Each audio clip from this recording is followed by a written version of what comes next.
नमस्ते मित्रों, आज जान लेते हैं कि देवेंद्र नाथ उपाध्याय जो कि राजा राम मोहन राय के परम शिष्य थे, उन्होंने ऐसी कौन सी 4 विशेषताएं स्वामी दयानंद सरस्वती के अंदर देखी कि वो उनके अनन्य भक्त हो गए और उन्होंने वेद के प्रचार प्रसार को ही मुख्य माना। तो आइए दोस्तों, आज जान लेते हैं कि स्वामी दयानंद सरस्वती की वो 4 विशेषताएं कौन सी थी जिनसे देवेंद्र नाथ उपाध्याय जी बहुत प्रभावित हुए। उनकी पहली विशेषता थी कि वो केवल आर्ष ग्रंथ का ही प्रचार प्रसार किया करते थे, वेद का ही प्रचार प्रसार ऋषि दयानंद ने किया।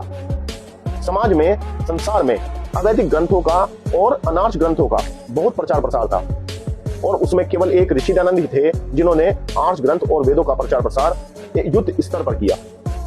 उन्होंने बताया कि वास्तव में वेद की आज्ञाएं ही हमारे लिए महत्वपूर्ण है। दूसरी विशेषता थी कि ऋषि दयानंद ने ऋषिकृत ग्रंथों के आधार पर, वेद के आधार पर ही मूर्ति पूजा की उपेक्षा की।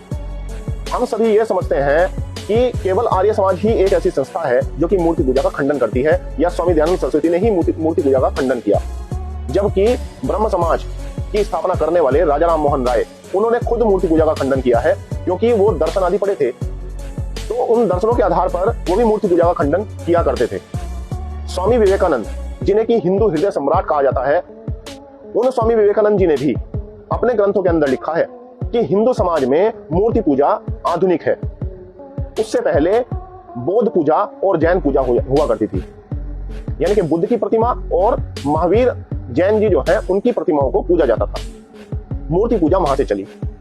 तो जब देवेंद्र नाथ उपाध्याय जी ने देखा कि ऋषि दयानंद ऋषिकृत ग्रंथों और वेद के अनुसार ही मूर्ति पूजा की उपेक्षा करते हैं, तो उनके अनन्य भक्त हो गए। फिर तीसरी जो विशेषता उन्होंने उनमें देखी वो थी ब्रह्मचर्य। राजा राम मोहन राय को अगर देखें, उनका जीवन देखें, तो उनका चरित्र उतना उज्जवल नहीं रहा। वो ब्रह्मचर्य के प्रगाढ़ पंडित नहीं रहे, जबकि ऋषि दयानंद, उन्होंने अपने मानसिक, अपने शारीरिक और अपनी आत्मा के बल को बढ़ाने के लिए पूर्ण ब्रह्मचर्य रखा। इसी वजह से उनका जो शरीर था, वो शारीरिक सौष्ठव था, वो कमाल का था, देखने लायक था। उस प्रकार का शारीरिक सौष्ठव किसी का नहीं मिलता।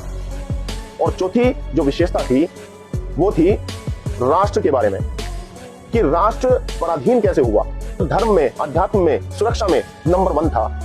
वो राष्ट्र एक राष्ट्र होने की भी पहचान खो चुका था। तो ये ऋषि दयानंद ने भारतवासियों को बताया कि आप आर्य हो, आप आर्यावर्त के रहने वाले हो। तो ये 4 विशेषताएं देवेंद्र नाथ उपाध्याय जी ने जब स्वामी दयानंद सरस्वती के अंदर देखी, तो उन्होंने तुरंत ब्रह्म समाज और राजा राम मोहन को छोड़कर स्वामी दयानंद जी के अनन्य भक्त हो गए।